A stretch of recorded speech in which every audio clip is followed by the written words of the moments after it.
اعوذ باللہ من الشیطان الرجیم بسم اللہ الرحمن الرحیم۔ بہت گناہ کر لیے ہیں، بہت نافرمانیاں کر لی ہیں، اب اللہ کی رضا والے کام کرنے ہیں اور زندگی ایسے گزارنی ہے جو رب کی نافرمانی میں نہ گزرے۔ دوستو ذرا سوچئے، اس نے قوموں میں کیا کیا غلطیاں کی تھی۔ سود کو لوگ منافع بھی، پروفٹ بھی کہتے ہیں۔ بے حیائی کو جدت کا نام، آج بھی لوگ جناب یہ تو ماڈرن لائف ہے۔ حیا و پردہ تو دل میں ہونا چاہیے، بے پردگی کو فروغ دے رہے ہیں، بے حیائی کو فروغ دے رہے ہیں۔ کوئی کہتا ہے یہ بے پردگی نہیں ہے، یہ تو فیشن ہے۔ کبھی سوچو وہ لوگ کہ تم کس کی نافرمانی کر رہے ہو۔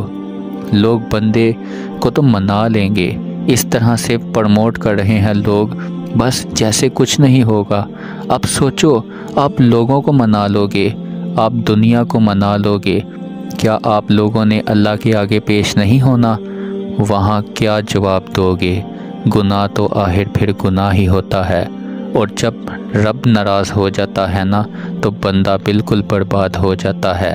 اچھا، اب پچھلی قوموں کے بارے میں آپ کو میں ایک سمری پیش کرتا ہوں، ذرا غور سے سنیے گا۔ قوم عاد، یہ قوم ایک ایسی قوم عاد تھی۔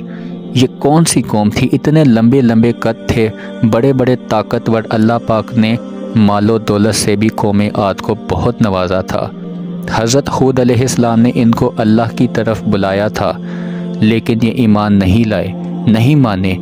یہ جو قوم عود تھی گناہوں پر باغی رہی، بہت ضدی تھے۔ اب دیکھو اب کیسا قہر آیا ہے کہ آندھی کا عذاب آیا، اتنی خشک اور سخت آندھی آئی تھی کہ زمین سے اکھیڑ دیا گیا، سر کے بال گر گئے، ٹکڑے ٹکڑے ہو گئے۔ قوم سمود آئی، پھر یہ فن تعمیر کی ماہر تھی، ان کو بھی اللہ تعالیٰ نے بہت زیادہ نعمتوں سے نوازا تھا، بہت مال و دولت ان کو دیا تھا۔ ان کو حضرت صالح علیہ السلام نے سمجھایا لیکن ایمان نہیں لایا۔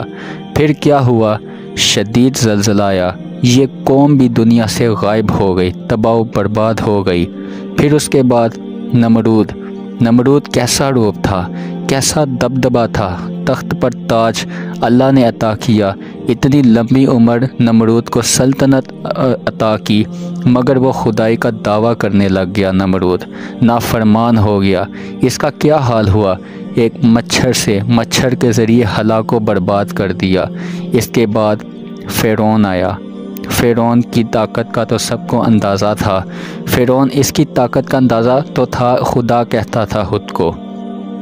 اتنے بڑے بڑے فوجی تھے، اتنا بڑا لشکر تھا۔ آج کون ہے جو فرعون کا نام لیتا ہے؟ دوستو میں اور آپ کچھ بھی نہیں ہیں، ہماری کوئی اوقات نہیں ہے۔ بڑے بڑے کرن و فر والے لوگ آئے ہیں جنہوں نے مقابلہ کیا اللہ سے، بڑے بے باک تھے، گناہ پر ڈٹے رہے اور سمجھتے تھے کوئی ہمارا کچھ نہیں بگاڑ سکتا، ہمیں کوئی کچھ نہیں کہہ سکتا۔ ان کی داستان بھی باقی نہیں تھی۔ ہمیں بھی سوچنا ہے کہ اگر اللہ ہم میں سے کسی سے ناراض ہو گیا نا تو پھر دنیا کی کوئی طاقت ہمیں بچا نہیں سکے گی، ہمیں کوئی عہدہ، کوئی سپورٹ آپ کو نہیں بچا سکے گی۔ یاد رکھنا جس سے رب راضی ہے اسے سب راضی ہیں۔ رب ناراض ہو گیا نا تو پھر ساری دنیا ملا لو اپنے ساتھ۔ ہاں پھر اللہ کی پکڑ بہت شدید ہے، اس کا عذاب بہت شدید ہے۔ یاد رکھیے میٹھے میٹھے پیارے پیارے اسلامی بھائیوں، کچھ لوگ سمجھتے ہیں پہلے کے لوگوں پر عذاب آتا تھا، ہم پر نہیں آئے گا۔ یہ تو بہت مہربانی ہے ہمارے نبی پاک صلی اللہ علیہ وآلہ وسلم کی جو ہم پر عذاب نہیں آتا۔ انہوں نے اللہ پاک سے فرمایا کہ میری امت پر عذاب مت بھیجنا، ان کی شکلیں مت بدلنا۔ یہ تو نبی پاک صلی اللہ علیہ وسلم کی بہت زیادہ ہم پر مہربانیاں ہیں کہ ہم پر اجتماعی عذاب نہیں آتا۔ مگر ایک چیز ہو رہی ہے آج ہمارے سامنے، میں آپ کو بتاتا ہوں۔ پہلے کے لوگوں کے عذاب میں لوگوں کے جسم بدل دیے جاتے تھے، ان کے چہرے بدل دیے جاتے تھے۔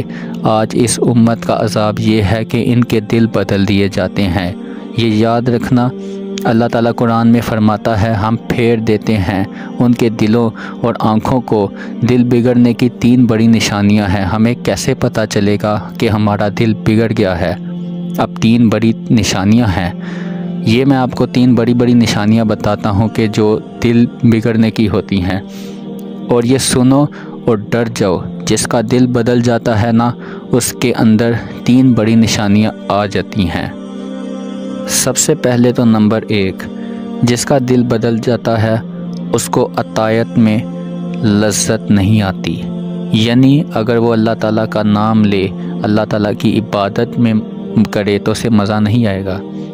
اللہ تعالیٰ کی عبادت میں نہیں مزہ آتا، نماز پڑھے گا تو بور فیل کرے گا، قرآن پڑھے گا تو نیند آنے لگ جائے گی، اجتماع میں آئے گا تو بھاگنے کا دل کرے گا، اللہ تعالیٰ کی محفل میں، اللہ اور اس کے رسول کی محفل میں اس کا بیٹھنے کا دل ہی نہیں کرے گا، نیک کام کی طرف بلاؤ اسے مزہ ہی نہیں آئے گا، یوں لگے گا جیسے کہ میں بہت ایسا کام کر رہا ہوں کہ اسے کام ہی نہیں آئے گا۔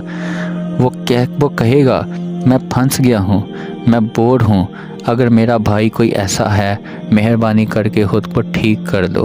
اللہ کے ذکر میں چین ہے، اللہ فرماتا ہے میرا ذکر دلوں میں چین ہے، میرے ذکر کا دلوں میں چین ہے۔ اللہ فرما رہا ہے میرا ذکر تمہارے دل میں کیوں نہیں ہے؟ ذرا سوچو کہیں دل بدل تو نہیں گیا؟ یہ وہ عذاب ہے، اپنے دل صاف کر لو، اللہ کی طرف متوجہ ہو جاؤ۔ اور جو دوسری نشانی ہے دل بدلنے کی، وہ یہ ہے اللہ کا خوف نہ کرنا۔ سب سے بڑا جو جرم ہے اللہ کا خوف نہ کرنا، گناہ کرے اور خوف بھی نہ آئے۔ وہ لوگ گناہ کرتے ہیں اور مزے کرتے ہیں اور دوسروں کو مزے سے ایک دوسرے سے شیئر کرتے ہیں۔ یہ سب سے بڑی نشانی ہے دل بدلنے کی، کہ جو لوگ گناہ کرتے ہیں اور دوسروں کو بھی خوش ہو کے بتاتے ہیں کہ آج میں نے یہ گناہ کیا ہے، اور وہ لوگ گناہوں پر شرمندہ نہیں ہوتے۔ پہلے لوگ گناہ کر کے راتوں کو روتے تھے، اب لوگ گناہ کر کے شیئر کرتے ہیں ایک دوسرے سے۔ اور جو تیسری نشانی ہے دل بدلنے کی، وہ یہ ہے کہ کسی کی موت سے، کسی کے انتقال سے وہ عبرت نہیں پکڑتے۔ کسی کی موت سے عبرت نہ پکڑنا۔ آئے دن لوگ مرتے ہیں، روزانہ لوگ مرتے ہیں، آپ دیکھ ہی رہے ہیں۔ جو ان لوگوں کو جاتے دیکھتے ہیں، جو ان لوگ بھی جا رہے ہیں، ان جنازوں سے بھی جا رہے ہیں، ان جنازوں سے عبرت بھی نہیں پکڑتے۔ اگر ہم 4 دوست بھی رات کے 3 بجے قبرستان چلے جائیں نا تو خوف آئے گا، رات کا وقت ہے کیسے جائیں، وہاں ڈر لگے گا ہمیں جاتے جاتے۔ ہم زندہ رہ کر بھی قبرستان نہیں جا سکتے، جب کاندھے پر اٹھا کر قبر میں ڈال دیا جائے گا، کیا تب خوف نہیں آئے گا؟ تب کی تیاری اب نہیں کرو گے تو پھر کب کرو گے؟ میں دوبارہ کہتا ہوں، تینوں باتیں آپ سے دوبارہ شروع کرتا ہوں۔ اگر یہ تینوں باتیں آپ میں ہیں تو خدا کے لیے مت کرو۔ یہ تینوں نشانیاں ہیں دل بدلنے کی: عبادت میں لذت نہ آنا، گناہ میں شرمندہ نہ ہونا، کسی کی موت سے عبرت نہ پکڑنا۔ ٹائم آ گیا ہے سر جھکانے کا۔ اگر تو تم برے دل کے ساتھ دنیا سے چلے گئے تو مارے جاؤ گے۔ اگر عبادت میں دل نہیں لگ رہا تو اللہ سے مانگو، اے اللہ میری مدد کر، میں تیرا ذکر کروں، میں تیرا شکر کروں، اچھی عبادت کروں۔ ہم اللہ سے مدد مانگیں گے اور یہی مدد مانگے کہ یا اللہ میرا عبادت میں دل نہیں لگ رہا، سجدوں میں دل نہیں لگ رہا، یا اللہ میری مدد کر، میں تیری عبادت کرنا چاہتا ہوں۔ اور اگر اچھے دل سے دنیا میں سے چلے گئے تو خدا کی ذات آپ کو بخش دے گی اور آپ کو جنت الفردوس میں جگہ ملے گی۔ اللہ سے بڑھ کر آپ کا کوئی دوست نہیں۔ جو لوگ اللہ سے دوستی لگا کر جیتے ہیں، اللہ تعالیٰ ان کو دنیا اور آخرت میں کامیابی عطا فرماتا ہے، اور جو لوگ دنیا کی محبت میں مبتلا ہیں، اللہ سے دور ہیں، بے شک وہ دنیا اور آخرت میں ذلت میں رہتے ہیں۔ جزاک اللہ۔